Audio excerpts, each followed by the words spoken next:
दोस्तों कैसे हैं? आशा करते हैं कि आप लोग ठीक होंगे।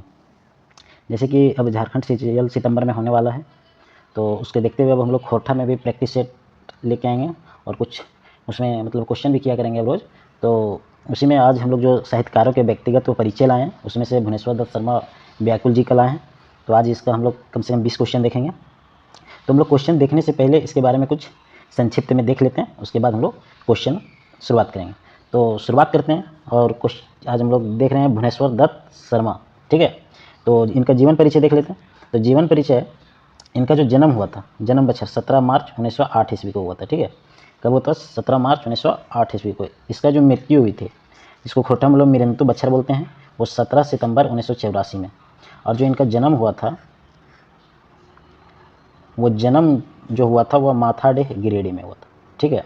और कुछ दिन के बाद ये विष्णुगढ़ आ गए, हजारीबाग में रहने लगे, जो कि उसका वर्तमान घर है अभी यहीं विष्णुगढ़ हजारीबाग में। इनके पिताजी के नाम के बारे में जान लें, जो कि खोटा में बोला जाता है बापे का नाम पंडित बलदेव प्रसाद उपाध्याय। और जो इनकी माता जी का नाम है, जो माए का नाम खोटा में हम लोग बोलते हैं माए के नाम, खोटा में हम लोग क्या बोलते हैं, माए का नाम जो है वो शांति देवी है। क्या है? शांति देवी। और जो भुवनेश्वर दत्त जी के पत्नी का नाम जो था वो सरस्वती देवी थी। और भुवनेश्वर दत्त जी को उपनाम से भी जाना जाता था, ठीक है। देख लेते हैं इनको उपनाम क्या क्या है। तो इनको उपनाम जो है वो व्याकुल जी है, गिरिडीह भी है, राष्ट्रीय कवि भी कहते हैं। तो इसे 3 उपनाम से जाना जाता है, तो ये ध्यान रखिएगा। अब बात कर लेते हैं कि इसने शिक्षा कहाँ से, शिक्षा में क्या क्या पर किए हैं। तो शिक्षा में ये किए हैं, बीए किए हैं, क्या किए हैं? बीए किए हैं, डिप्लोमा किए हैं। और ये जो नौकरी करते थे वो बोकारो स्टील प्लांट में ऑपरेटर की नौकरी करते थे। कहाँ? बोकारो स्टील प्लांट में ऑपरेटर की नौकरी करते थे। और इनके आजाद नाम, जिसको हिंदी में लोग दादाजी बोलते हैं, ठीक है, उसका जो नाम था वो पंडित अयोध्या प्रसाद उपाध्याय था, ठीक है।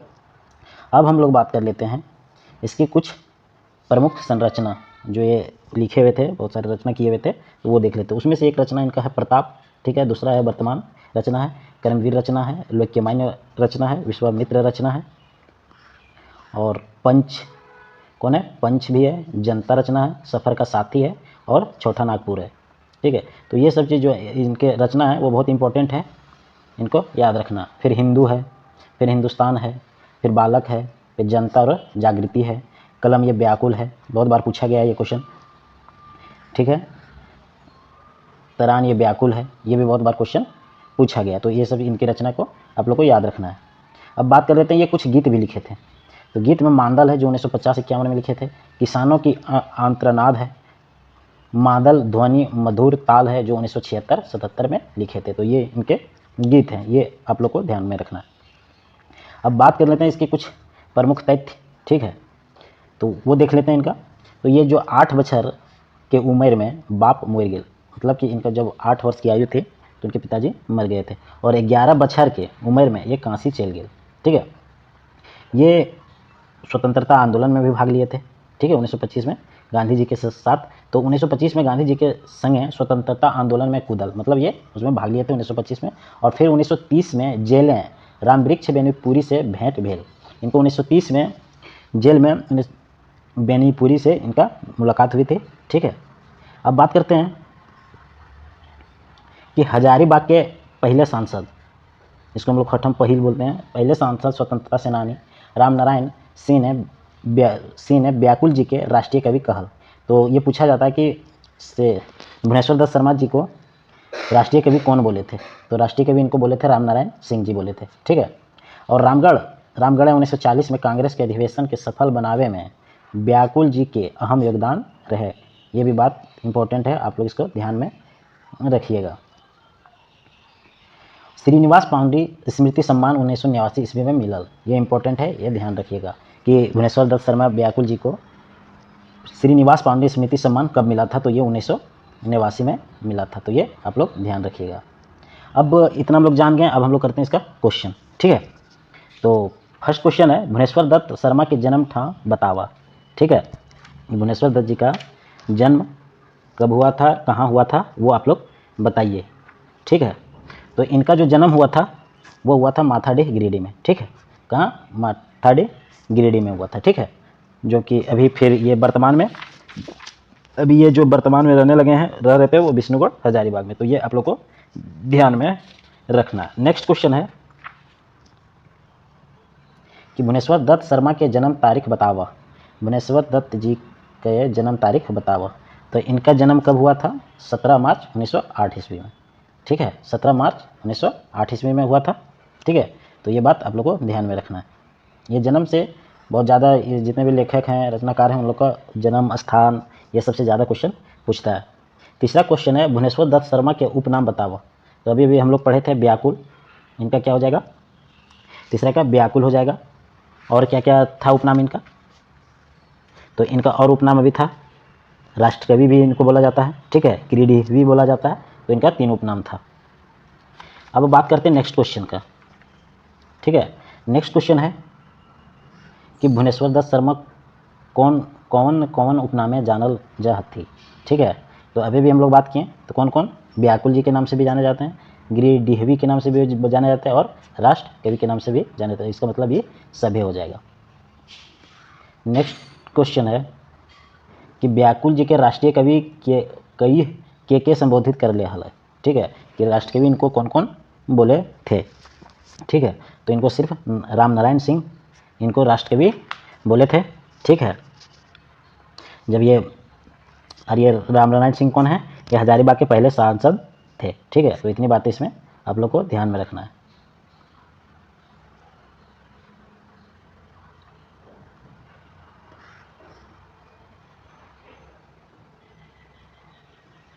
नेक्स्ट क्वेश्चन है कि स्वतंत्रता की लड़ाई में कौन विद्वान शामिल भेल रहत। ठीक है, विद्वान शामिल भेल रहत। स्वतंत्रता की लड़ाई में कौन विद्वान शामिल भेल रहत। ठीक है, तो कौन थे इसमें? भुवनेश्वर दत्त शर्मा जी। कौन शामिल हुए थे? भुवनेश्वर दत्त शर्मा जी हुए थे। नेक्स्ट क्वेश्चन है कि भुवनेश्वर दत्त शर्मा जी की मृत्यु बछर लागे, इनकी मृत्यु कब हुई थी? तो इनकी मृत्यु हुई थी, आप लोग बताइए, 17 सितंबर 1984। 17 सितंबर 1984 की इनकी मृत्यु हुई थी।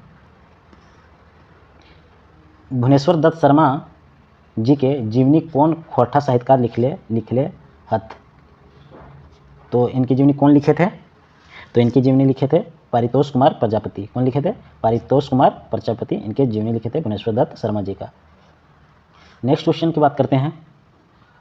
व्याकुल जी 1930 में जखन जेल में हला तखन हिंदी के प्रसिद्ध कौन साहित्यकार से मिलल हला। ठीक है, तो अभी हम लोग इसके बारे में पढ़े थे। तो किसके साथ मिले थे, किनके पास साथ मिले थे? तो ये रामवृक्ष बेनीपुरी जी के साथ मिले थे। ठीक है, और ये 1930 में मिले थे, ये ध्यान रखिएगा, 1930 में मिले थे। ठीक है, नेक्स्ट क्वेश्चन है कौन खोटा क्रांतिकारी साहित्यकार के रचना अंग्रेजी अधिकारी जलाए दिला हला। ठीक है, तो कौन थे वो जलाने वाले, किनके मतलब रचना जला दिए गए थे? तो वो रचना था भुवनेश्वर दत्त शर्मा जी का, इन्हीं का जला दिया गया था। ठीक है, नेक्स्ट क्वेश्चन, अच्छा थोड़ा सेटिंग में आगे पीछे हो गया। ठीक है,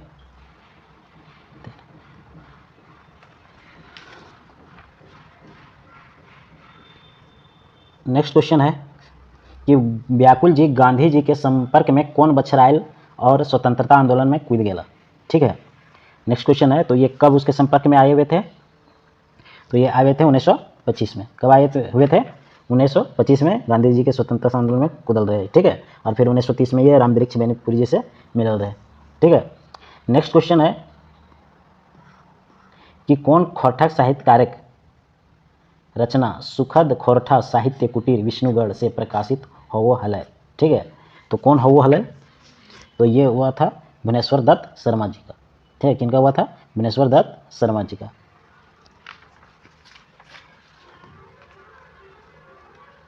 नेक्स्ट क्वेश्चन है कि व्याकुल जी कहाँ नौकरी करो हलल। ठीक है, तो ये अभी हम लोग पढ़े थे, कहाँ नौकरी करा हलल बताइए। तो ये किए थे बोकारो स्टील प्लांट में। कहाँ किए थे? बोकारो स्टील प्लांट में कर रहे थे नौकरी, ऑपरेटर का। नेक्स्ट क्वेश्चन है कि एकर में कौन गीत व्याकुल जी के लिखल ना लागे। ठीक है, तो कौन एकर में गीत लिखल ना लागे?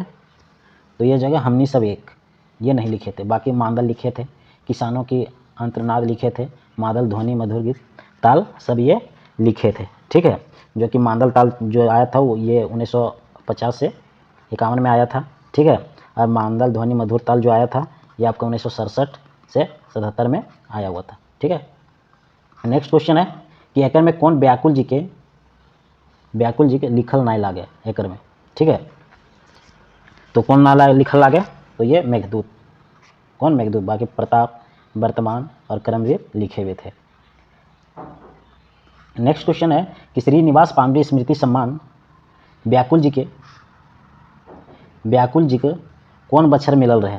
श्रीनिवास पांडे स्मृति सम्मान व्याकुल जी के कौन बछर मिलल रहे, तो ये मिला था 1989 में मिला था, ठीक है। कब मिला था, 1989 में मिला हुआ था। नेक्स्ट क्वेश्चन है भुवनेश्वर दत्त शर्मा व्याकुल जी जखन उम्र 6 महीना तखन उनकर बाप सिराय गेल, आगूक लालन पालन कहाँ भेल हलै, ठीक है। जब उनके पिताजी मर गए थे तो उसके बाद इसका लालन पालन कहाँ हुआ था, तो ये कहाँ हुआ था, विष्णुगढ़ हजारीबाग आ गए थे ना माथाडी गिरिडीह से, ठीक है। तो आज हम लोग 20 क्वेश्चन देखें, ठीक है।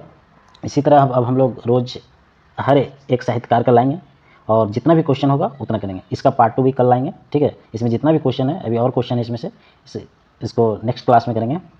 तो अगर आप लोग को वीडियो पसंद आया तो लाइक शेयर और सब्सक्राइब ज़रूर कीजिए और आप लोग बने रहिए। आप लोग को यहाँ प्रैक्टिस कराया जाएगा और आपको यहाँ फुल डिस्कशन किया जाएगा भी। बाकी आप लोग तो अभी पढ़ रहे हैं बहुत जगह से, ठीक है। तो आप लोग प्रैक्टिस यहाँ से कीजिए, पढ़े भी बहुत हैं, ठीक है। तो अपनी तैयारी को भी अब धार दे दीजिए क्योंकि अब कभी भी एग्ज़ाम हो सकता है। देख रहे हैं ना, झारखंड पुलिस का भी रिजेक्शन लिस्ट आ गया। तो अब सरकार पूरा एक्टिव हो चुका है, एग्ज़ाम होगा तो आप लोग प्रैक्टिस कीजिए। और हम यहाँ झारखंड जी के ये खोरठा और आपका करंट ये तीनों का प्रैक्टिस करवाते रहेंगे। तो आज का वीडियो यहीं समाप्त करते हैं। जय हिंद।